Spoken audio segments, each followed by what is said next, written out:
आणि मुख्यमंत्री एकनाथ शिंदे आज राष्ट्रीय स्वयंसेवक संघाच्या रेशीमबाग मधल्या डॉक्टर हेडगेवार स्मृती भवन परिसराला भेट देण्यासाठी पोहोचले। या ठिकाणी मुख्यमंत्र्यांनी आद्य सरसंघचालक डॉक्टर हेडगेवार आणि द्वितीय सरसंघचालक गोळवलकर गुरुजी यांच्या स्मृतीस्थळाला वंदन केलं।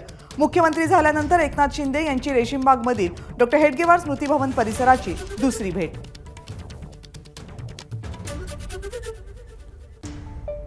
मुख्यमंत्री एकनाथ शिंदे यांनी रेशीमबाग मधल्या डॉक्टर हेडगेवार स्मृती भवनाला दिलेल्या भेटीवरून संजय राऊतांनी टीका केली। भरत गोगावले यांनी पलटवार केला।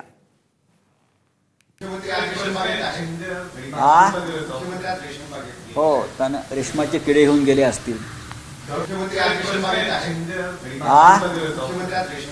हो, त्यांना रेशमाचे किडे होऊन गेले असतील। संजय राऊत कुठलं काय नाही बोलत असं आम्हाला एकही शब्द सांगा।